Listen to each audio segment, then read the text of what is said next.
A minha fala vai ser uma tentativa da gente entender que para um novo tempo é preciso uma nova experiência com o tempo.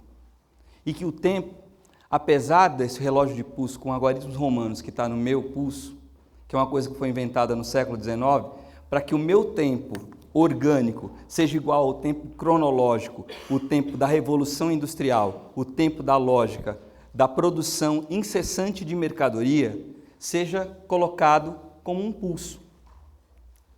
Mas o tempo é um jogo, é uma troca. Então eu queria pedir para que a gente tentasse perceber esse tempo como um outro tempo possível, um tempo onde todos os tempos se encontram, um tempo parecido com um tempo mítico, onde o passado, o presente, o futuro, o que ainda foi, o que será e o que já foi e o que ainda está por vir conjugam o mesmo objeto. E nós, como seres humanos, temos a capacidade de entrar em contato com ele. A paz é uma outra experiência com o tempo. A paz não é o mesmo tempo de cabeça para baixo. Aliás, a paz não é o oposto da guerra. A paz também não é um fim em si mesmo. E a paz também não é a pax romana, a paz das armas. A paz da minha força, que garante com o poder do meu exército que você fique bem caladinho em paz. Não. A paz é voz. Paz é voz e voz é o princípio do encontro humano. E tem um cara que eu adoro, um cara chamado Rousseau, entendeu? Adoro. E tem um livro dele que chama Ensaio sobre a Origem das Línguas. Ele diz assim, talvez o primeiro encontro tenha sido assim. Quando nas línguas quentes, aquelas línguas primevas da humanidade, um ser humano olhou para outro ser humano e se apaixonou. E como ele não conseguia falar eu te amo, porque eu te amo não tinha sido inventado, ele começou a procurar um ritmo, bater com a língua no palato, aqui e fazer, ó, até conseguir falar a primeira palavra que foi cantada.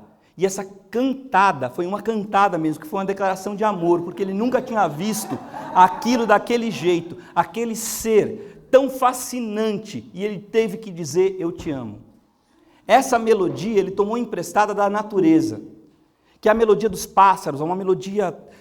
Mas ele também entrou em contato e percebeu que quando ele cantava a primeira nota, a primeira melodia era a expressão da alma dele. E assim surge a fala, e assim surge a linguagem. Só que aí tem o seguinte, ele encontra com outro ser humano e ele também fala, e ele também canta.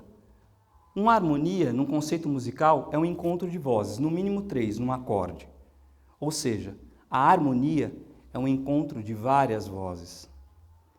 Estar em harmonia é encontrar várias vozes, não a mesma voz do mesmo jeito, porque isso é uníssono. Mas eu estou falando ainda da harmonia, que são várias vozes. Quando essas vozes chegam a um acordo, esse é um acorde consonante. Mas a música estaciona. É preciso que tenha uma dissonância, uma nota que não está nesse acorde para que ele possa caminhar. Então é a dissonância que faz o movimento.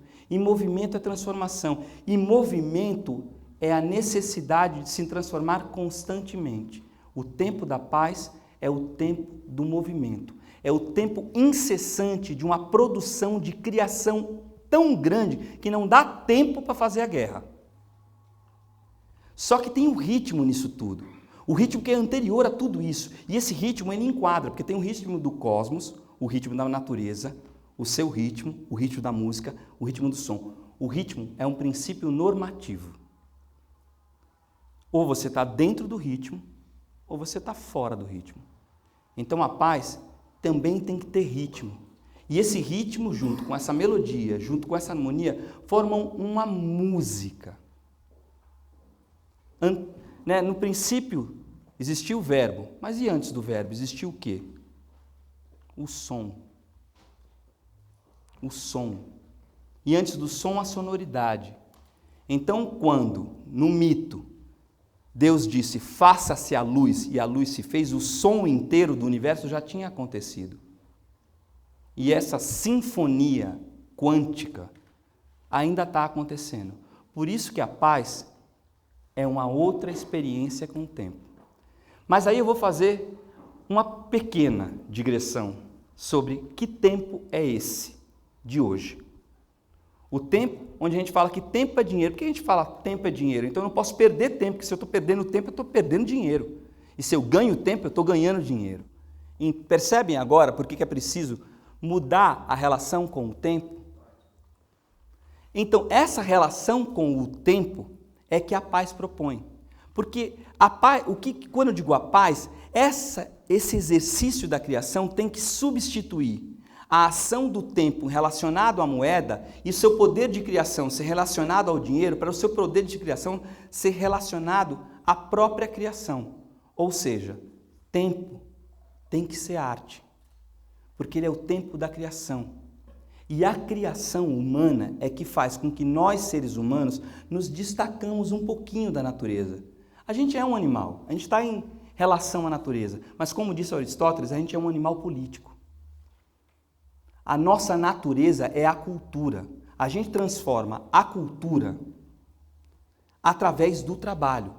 É o trabalho sobre a natureza que produz cultura. Qual é o centro dessa riqueza? O trabalho. O capitalismo coloca o trabalho no centro da atividade econômica. É ele que produz a riqueza, o trabalho. Então, se você libertar o trabalho, você liberta a criação. Libertando a criação, você liberta o tempo. Libertando o tempo, você liberta a todo mundo. Só que a criação, todos nós criamos o tempo todo, seja pensamento, sejam palavras, sejam atitudes, sejam obras de arte, sejam filhos. A gente não para de criar nenhum minuto, nenhum segundo. Só que agora aqui, e aí falando uma coisa muito clara, todos nós aqui trabalhamos com muitos dons e com muitas esferas de conhecimento. E essa reunião aqui, eu estou dizendo essa reunião, não estou dizendo só da ONG Paz Sem Fronteiras, mas essa reunião nesse país, nesse tempo, não era esperada. Olha, vamos nos olhar. Olha cada um de nós, vê como nós somos diferentes uns dos outros. E como nós convivemos. E como nós, com 400 anos de escravidão, ainda conseguimos, isso aqui. Desculpa, isso aqui é alta tecnologia. Se a gente consegue fazer isso aqui, a paz vai ser difícil, mas vai ser conquistada. E quando eu falo, mas é uma utopia, mas é claro que é uma utopia. Não tem lugar, é sem fronteiras. É utopos. Não tem lugar, é sem fronteiras. Eu quero a paz, não quero eu quero a paz nesse planeta. E quando eu conseguir esse planeta, eu quero a paz no universo. Porque para mim não tem limite. Eu não tenho limite, porque a energia criativa é tamanha que não vai dar tempo de fazer outra coisa. Só que para isso, eu preciso entender definitivamente que o problema não está na mercadoria, o problema não está no dinheiro, mas o problema está na forma com que o trabalho é feito, o problema está na maneira e nos valores que são jogados de escanteio. Outro dia eu estava escutando rádio com a moça que trabalha na minha casa, e o cara do rádio falava assim, eu sou a favor dos direitos humanos para os humanos direitos. Não, o direito é humano. É assim, deixa eu explicar. O simples fato da pessoa nascer é humano, já tem direito. Ele não precisa fazer uma coisa para ser humano, ele já nasceu humano, a gente já consideramos essas verdades evidentes por si mesmas, que todos foram criados iguais e possuem direitos inalienáveis, dentre eles a vida, a liberdade e a busca da felicidade com a graça de Deus. Só que lá, eles não conseguiam ir até o fim, porque eles tinham escravos. Thomas Jefferson fez essa frase linda, mas tinha escravos, era senhor de escravos. Inclusive casou com uma. Mas a gente não precisa. A gente pode ir até a última consequência dessa frase. Por isso que é preciso reinventar, ressignificar, ocupar todos os espaços.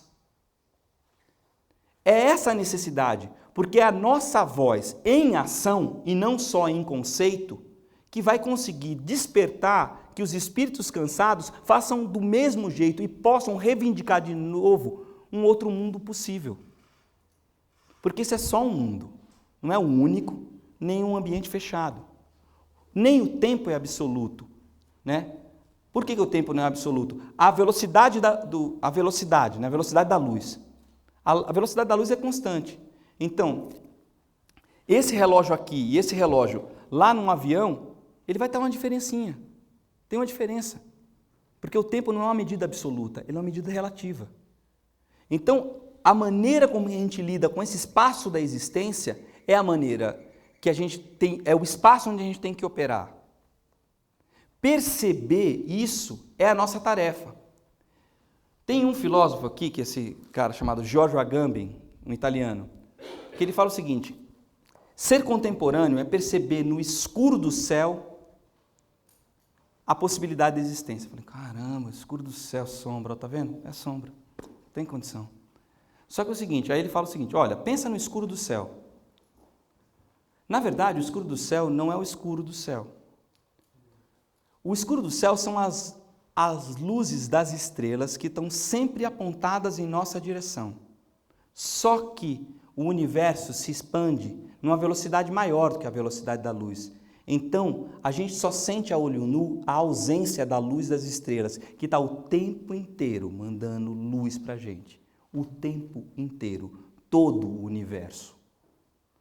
Então, perceber que naquele escuro há uma luz que não chega até você, essa é a tarefa de quem quer, quem não abdicou ainda de transformar o mundo. Porque a gente transforma o mundo o tempo todo. Só não percebe e não do jeito que quer. O que eu proponho é que a gente pegue essa experiência de no escuro desse que a gente não consegue ver, daquilo que a gente não consegue ver, transformar em matéria. E por isso que eu proponho. A Pax Romana falava assim, se você quer a paz, prepara-te para a guerra. Eu digo, se você quer a paz, prepara-te para a arte. Mas, ó, bicho, arte. Mas arte campeã, certo? A potência da arte capaz de explodir o contínuo da história. Eu estou falando dessa arte. De uma arte que seja tão potente, tão capaz, que saia ligando os pontos que estão desligados. Já que a rede é utilizada para o dinheiro para circular de um lado para o outro, por que eu não uso essa mesma rede para circular as grandes ideias? Por que eu não uso a mesma rede para circular as grandes conquistas da beleza em movimento? A beleza nada mais é do que a justiça em movimento. O movimento é o motor dessa história. E o conceito de justiça, ele é um conceito que ele é isonômico, é equilíbrio, não é igualdade. É isonômico, é um equilíbrio entre o menor e o maior. Esse equilíbrio é um equilíbrio dinâmico. Não é o equilíbrio do eu tenho muito, você tem pouco, está equilibrado. Agora está equilibrado. Não, é um equilíbrio dinâmico, é um processo de transformação contínua. Essa arte é que eu proponho. Esse processo é o processo que eu chamo de transformação quantitativa. A partir de um exemplo que é a própria acepção da arte, a própria construção da cultura. E isso irradiar de maneira a que todo mundo possa entrar em contato com esse processo criativo, em qualquer atividade humana. Porque o processo de criação é um processo constante e é um processo que ele doa e recebe. Essa troca. O que importa é que a experiência do tempo é a arte seja democratizada. Mais que democratizada, seja socializada, seja divulgada. Para que a gente possa literalmente dançar com o tempo. E com o tempo dançando com a gente possa perceber que lá no escuro, lá no fundo, lá no escuro, que supostamente é o escuro do céu, são as luzes das estrelas que nunca abdicaram de nós. Em nenhum segundo. Estão mandando luz agora, só que o sol é tão onipotente nessa sentido que a gente não consegue perceber. Então tem que cair a noite e a gente tem que apagar um pouco a claridade do presente, a luz artificial do presente da cidade, para perceber no escuro do céu a luz que as estrelas mandam para a gente. Porque todos nós somos pedaços de estrelas. Pedaços. E aqui, para finalizar, eu escrevi um artigo sobre isso, e depois eu vou colocar à disposição do Paz Sem Fronteiras. Eu queria finalizar falando: o tempo da paz é o tempo da arte, da criação, da celebração da vida como valor inalienável. A energia criativa livre de suas amarras desperta no trabalho humano a capacidade de transformar o mundo à sua volta. E o trabalho criativo afirma a liberdade do homem como co-criador da realidade. Este é um novo tempo também. É um tempo de retomar a utopia de um outro mundo possível, de uma outra maneira de agir. É o tempo de dar uma chance à paz, de acreditar que o amor é um poder moderador, o único que pode transformar um inimigo num amigo. É o tempo de arrancar a alegria ao futuro. É tempo de reafirmarmos nossa vocação de testemunhas do futuro, pois sabemos que o tempo, que é um Senhor tão bonito, em sua visita nos disse que já vai chegar mais cedo. E com outros jeitos, é tempo de libertar o trabalho do seu caráter prometeico. Não precisa mais o sacrifício o tempo inteiro, o tempo inteiro, o tempo inteiro, o tempo inteiro. É mais eros, mais amor. É um trabalho com amor, menos sacrifício. É tempo de falar, porque paz é voz. É o tempo da vida, do bem comum, da liberdade e, sobretudo, é o tempo de ir além dos limites, dos próprios limites. Mas sabendo que a liberdade é a consciência do limite, seu e do outro. É o tempo de ultrapassar todas as fronteiras. É o tempo da paz sem fronteiras. E eu quero que tudo saia como um som de Tim Maia, sem desespero, sem tédio, sem fim. Obrigado.